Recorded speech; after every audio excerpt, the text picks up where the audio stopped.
Motherhood. 1 minute, you're mom of the year. I love you, Mommy. Then the next, not so much. From bath time to bullying, from potty training to puberty, parenting is full of challenges. But one thing is for certain, you are not alone. Welcome to Modern Mom Probs. I'm your host, author, mother, parenting expert, Tara Clark.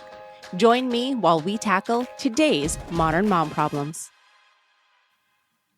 Welcome back to another episode of Modern Mom Probs. I'm your host, Tara Clark. If you like what we're doing, be sure to subscribe.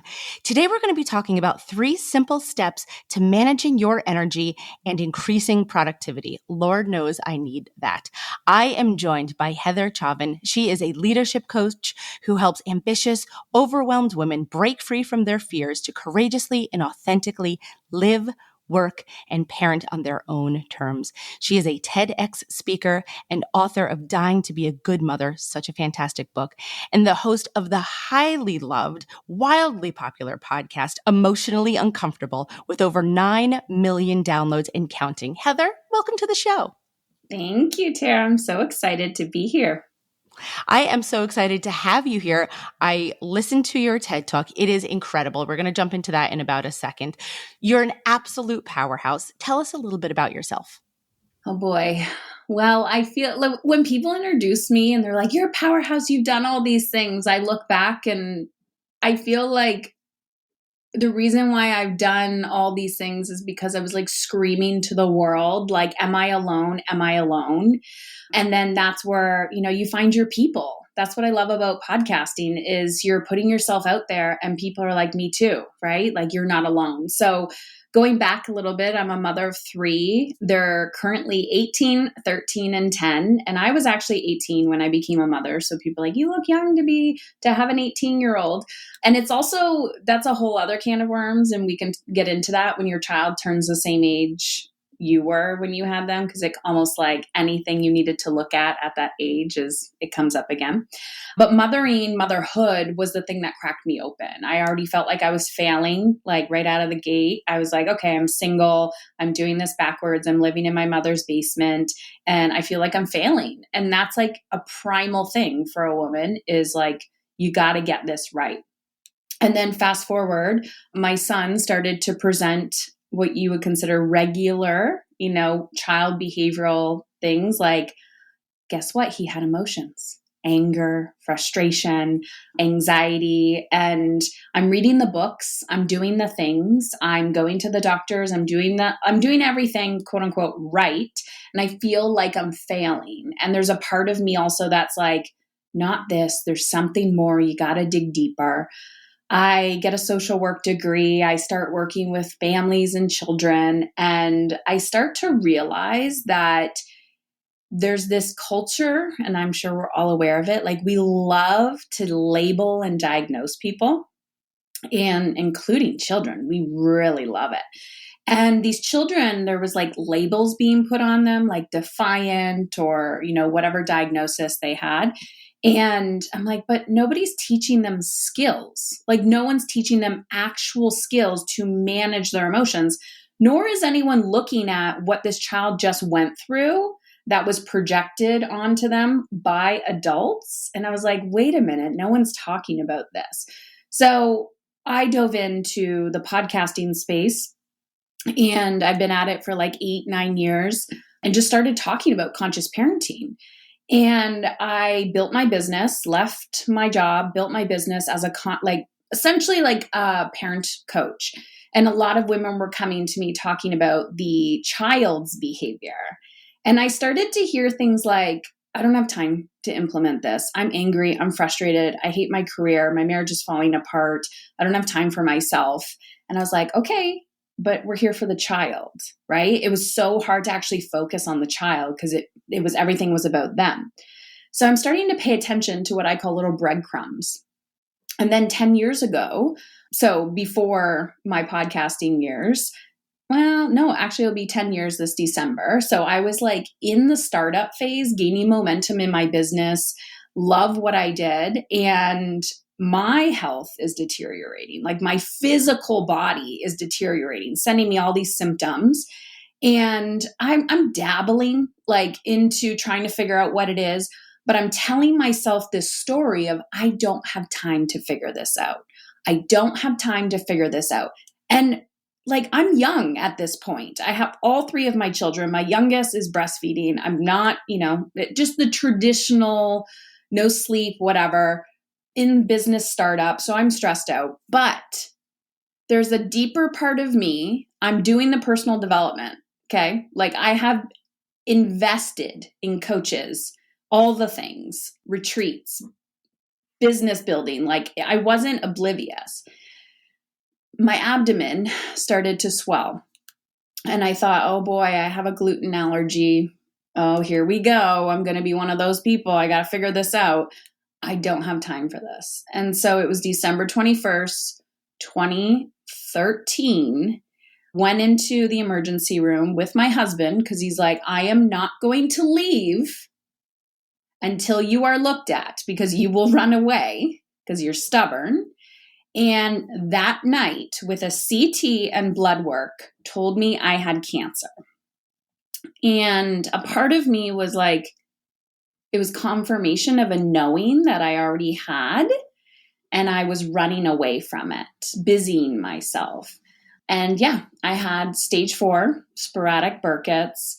It was rapid growing and my life completely stopped. And that also shifted how I work with women and parents. Wow, Heather, thank you for sharing your story with me. That's incredible that it took something that forced you to stop. I mean, literally like slammed a door in your face and said, stop, you need to pause now. You need to focus on yourself. Yes. And I see this all the time with my clients. Like, everyone that works with me knows my story or aspects of my story. And I can see their behavior that I'm like, you need to stop.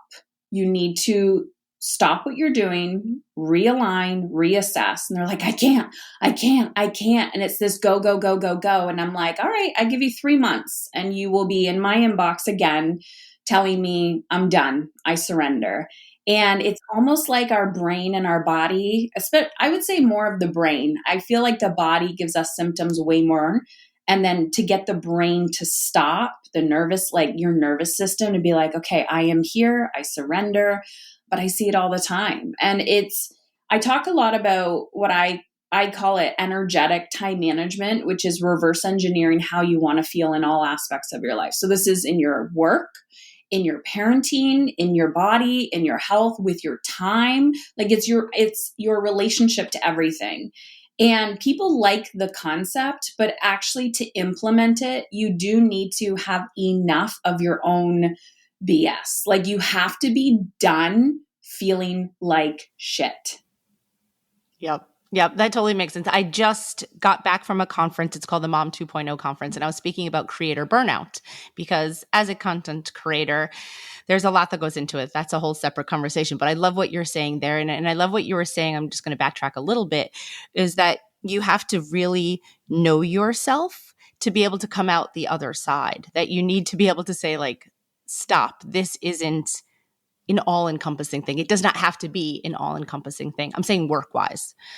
Health stuff is different. That is then all-encompassing because you need to take care of your health. But from a work perspective, sometimes you could just say no, or sometimes you could just choose not to worry about the things that you're worrying about at that point.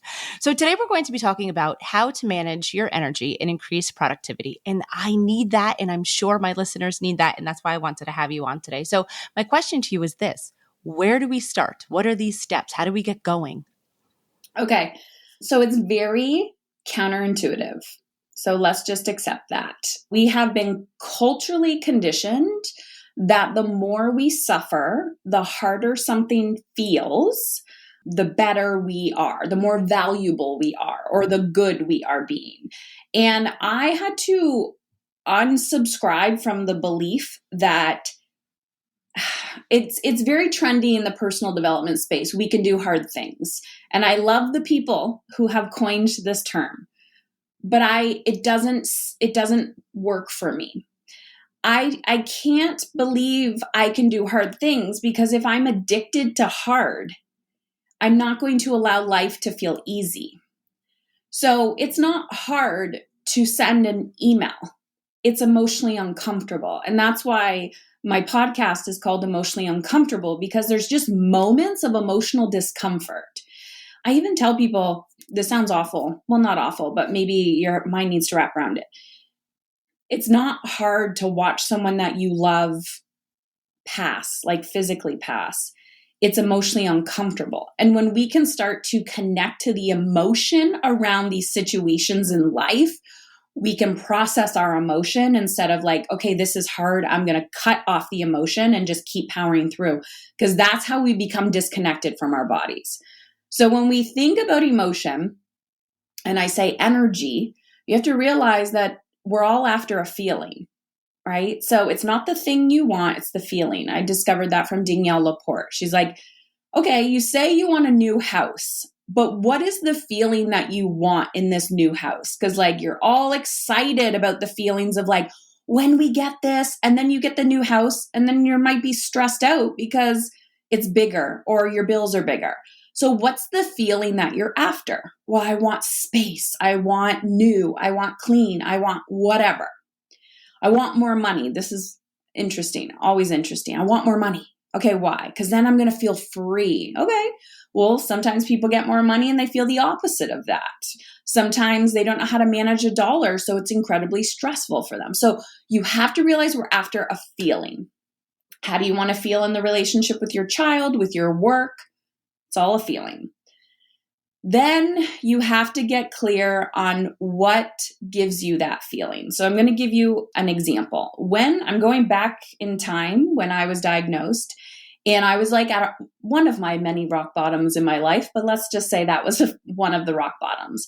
And I had I say it was like all the training of like, I didn't start my personal development journey there. That was like part of it.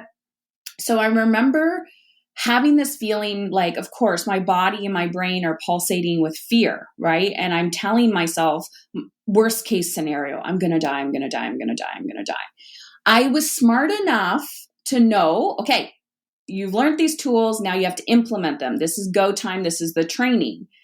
How do you want to feel?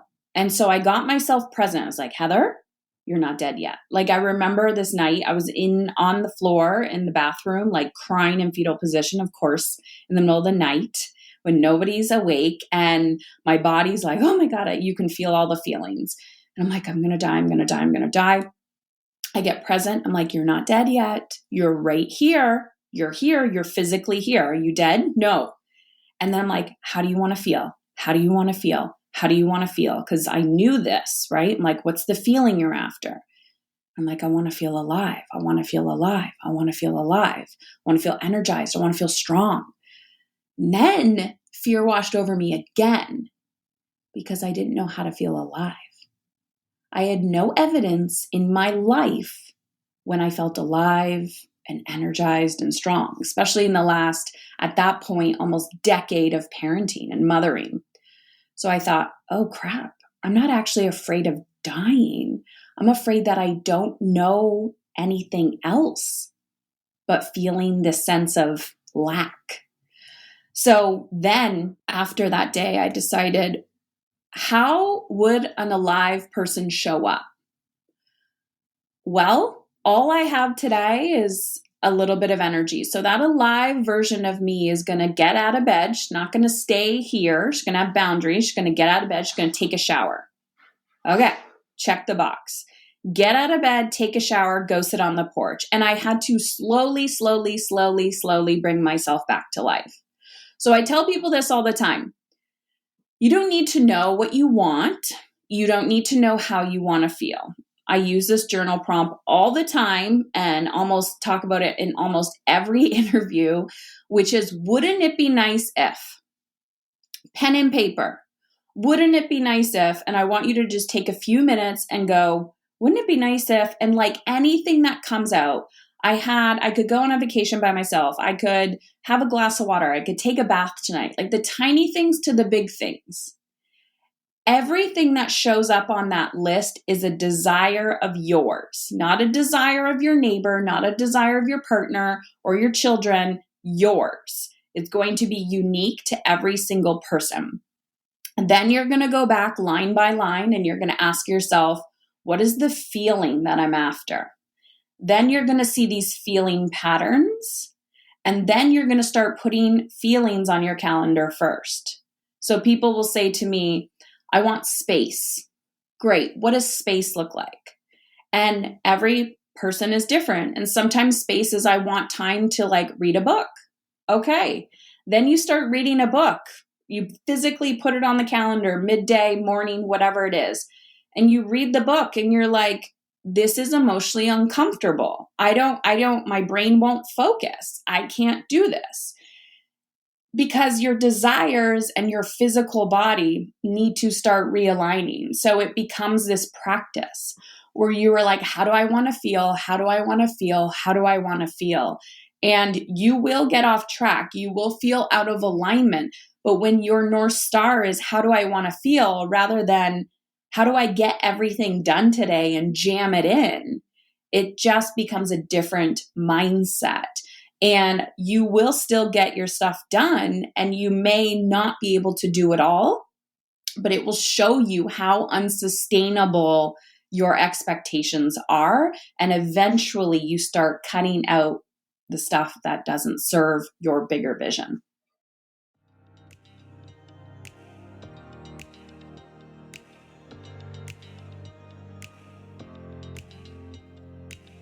This episode is brought to you by Modern Mom Style Box. Upgrade your wardrobe and enjoy unlimited styles for just $60 a month. Modern Mom Style Box is the first rental clothing subscription designed exclusively for moms and moms-to-be. Get started today with a free trial. Use promo code PTO. That is one of, and I'm not exaggerating when I say this to you, Heather, that is one of the most helpful things I think I have ever heard. I am, as soon as we get off the call, I'm going to do that for myself. I'm going to share that with my mother. She recently retired and her whole life, she worked her entire life. And so she has always identified herself as an employee or as a worker. And I forced her to look inside herself because she's like, who am I now? And I'm like, you're just you. Be you. And so she needs to get emotionally uncomfortable in herself to now say, what do I want to do with my time? Now I have time. I have free time to be able to, I don't know, read or hang out with friends, whatever it is that she wants to do. But she, for so long, didn't take the seconds or the time to be able to look inside herself and do that and see what is the feeling that I want? Why am I pushing myself to go to work when I don't necessarily have to? And I know for her, it's a sense of community. So for her, then she could sit down and say, well, what's the feeling I'm looking? I want to belong. I want to have people to talk to. I want to have community. And so that's beautiful, Heather. Thank you for sharing that. You're welcome. And to piggyback off of that, we use the excuse that I will do the thing when my children are older or when this happens or when that happens. And if you've ever had an experience where you've actually accomplished that thing or your kids do get older and you're like, why do I still feel like I don't have time? Well, I don't have time because time wasn't the actual issue. Time was the illusion. And we are the ones constructing our time. We are the ones constructing our energy. So what happens is you just keep living your life, convincing yourself, I don't have time. I don't have the resources. I don't have the energy. I can't. And then that becomes a habit. And then that becomes your identity. Like you were saying, your identity. My mother did the exact same thing. She retired and I was like, what are you going to do with your time? And I'm like, you actually don't want to admit to yourself that you don't know who you are. Yes. Because we have, we're mother, we're employee, we're friend, we're sister, we're all the things. And we've busied ourselves to be this for everybody. So at the end of the day, your relationship to time is really sacred. And that is where fulfillment and purpose come in. Yeah. And it is emotionally uncomfortable when you do the work. And I have there's a little mini course on my website that shows you the step-by-step. So it goes a little bit deeper. There's a workbook of what I was talking about, and I can talk about that at the end. Yeah. We'll definitely plug that at the end. It's interesting that your mother went through a similar situation because I said, Mom, I said the same exact thing. I said, you have to find out who you are, not who you are working for someone or who you are as my mother, but like, who are you? And I think, not that I think, I'm not even going to say I think, I know that she never really faced that question before. And I think that's why now at 70 years old, it's, becoming a bigger question. So, Heather, you talk about living in survival mode isn't going to do your family any favors, right? Obviously, I mean, that seems to go without saying. So, like, one, what do you mean by that? And two, how can we do better? So it sounds like common sense. People are like, of course. But we actually don't believe we're living in survival mode because, again, if you have always lived paycheck to paycheck, your parents lived paycheck to paycheck, if you've always been in energy debt, I mean, if you add debt to anything, time debt, energy debt, where you're like, there's never enough, there's never enough, there's never enough, like you always feel like you're catching your breath. And that is your comfort zone, believe it or not, because that's your identity. If you have more, your brain is designed to keep you safe. It's not designed to keep you thriving.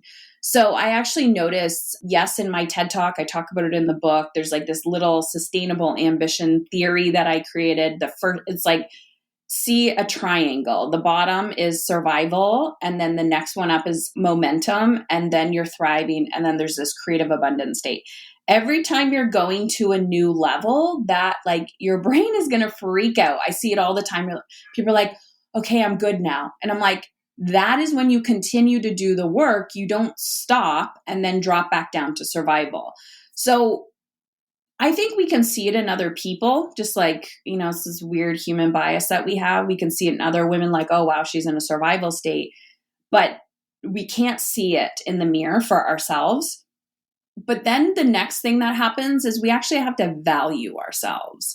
And this is where I think is the biggest wound of all, that is like a collective that needs to be healed for women. And I think this is the underlying message and kind of thing that I teach women, which is it goes personal and professional, right? We teach people how to treat us. That's what Byron Katie says. We teach people how to treat us. So if you disrespect yourself and you feel disrespected by others, we haven't taught them how to respect us. So an example of that, if like my phone is on airplane mode while I'm doing this interview, because that's a boundary. I don't want anyone to interrupt that. My phone can be on airplane mode while I'm also doing work. And if somebody's texting me and they're like, I need you, 911. And I'm like, ooh, I love to be needed. What do you need? Oh, I can solve your problems. I can rescue you today. I can't get mad at that other person for interrupting my work day when I did not set a boundary and say, I don't have the capacity. Is this 911? If it is, you better pick up the phone and call 911, or I can talk to you after 5 p.m. today. And boundaries are beautiful things, but if we don't value ourselves enough, it bleeds and manifests through our relationships with our children, our partners, and it also manifests itself through our work. And so I work a lot with women in corporate and business owners who are like, this is patriarchy, this is that. And I was like, yeah. And you are also not implementing boundaries.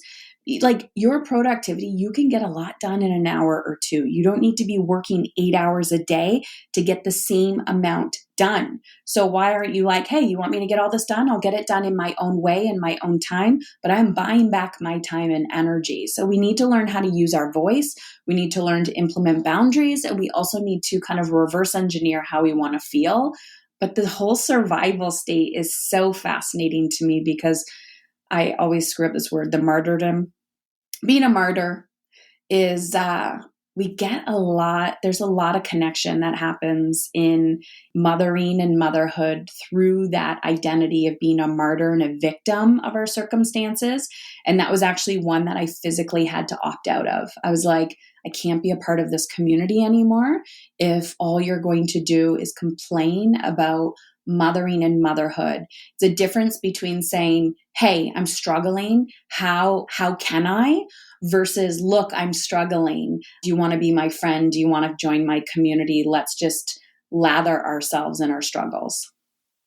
Yes, yes, yes, yes, yes. Absolutely. Big high five on that one. Heather, you are incredible. What motivates you now that you've come through, you're healthy again, you're obviously on the other side of your cancer struggles and you are healthy. What motivates you? What wakes you up in the morning and gets you going? Okay, so I am not going to lie. Lately, I've been thinking a lot about this because I'm not in a survival state. And for a very, very long time, I was building my business and career. My motivation was to run away from my fear of feeling like I was failing as a mother. So I get to build a whole career around parenting. And then, not wanting to physically die. So then teaching women how to feel alive and energized and thrive. And I'm like, well, I don't want to go to my next level from a place of suffering or like I have to. So how do I get to create more?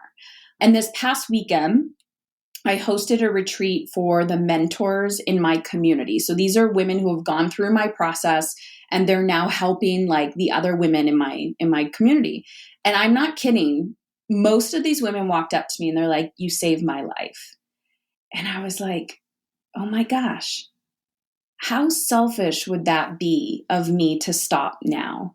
And so the why always changes. And so what gets me up in the morning now is knowing that there is evidence that what I'm doing and what I have done is working and changing people's lives and their family and breaking generational patterns.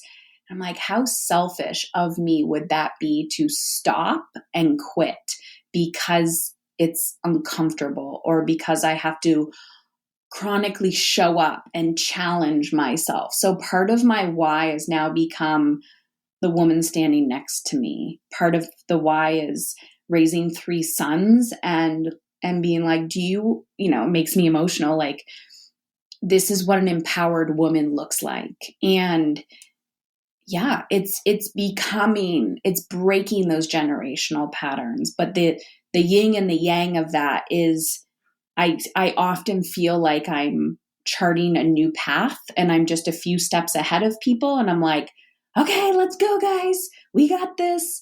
And that part is emotionally uncomfortable. So I have to take really, really good care of myself. Tell me more about this mentor coaching training retreat. That sounds exciting. Yeah, I love retreats.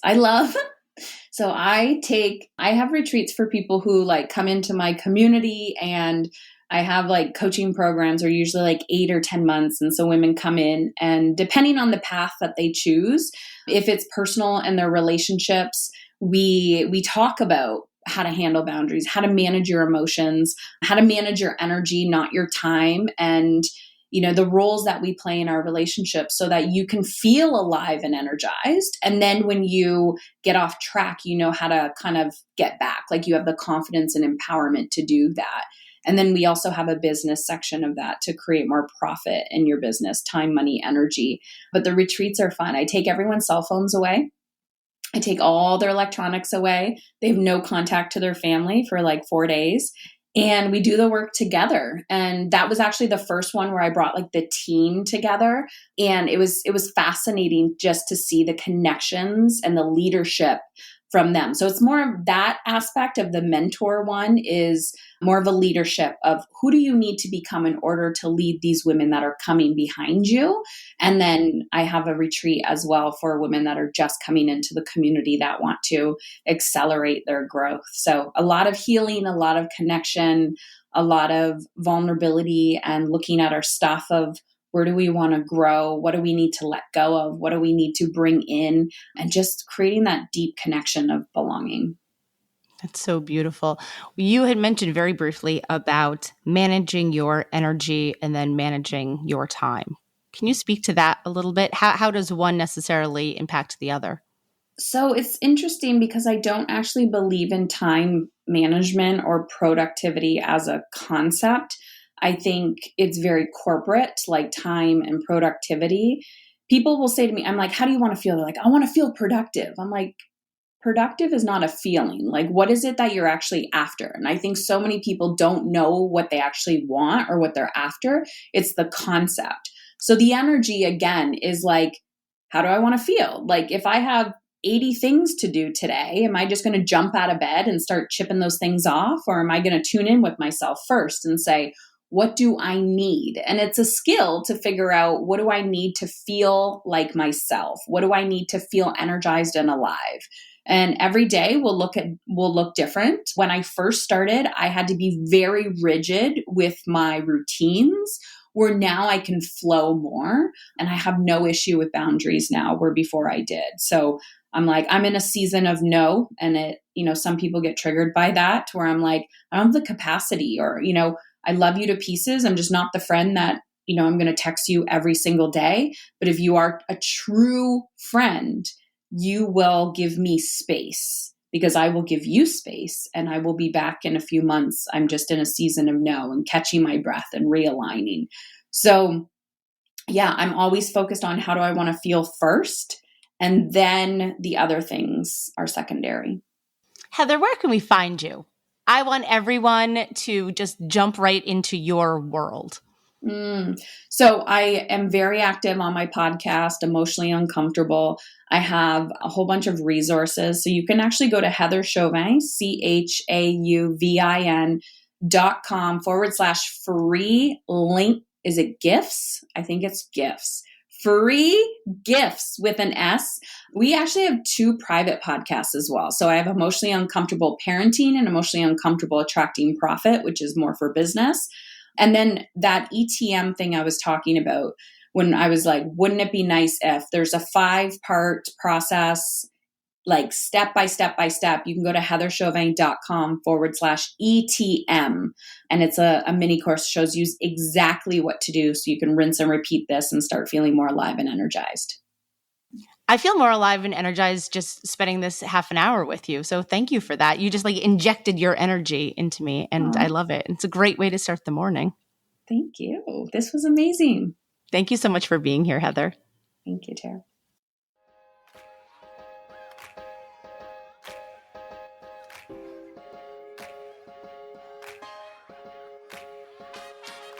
Thanks for listening to today's episode of Modern Mom Probs. I hope you enjoyed our deep dive in today's problem with me, your host, Tara Clark.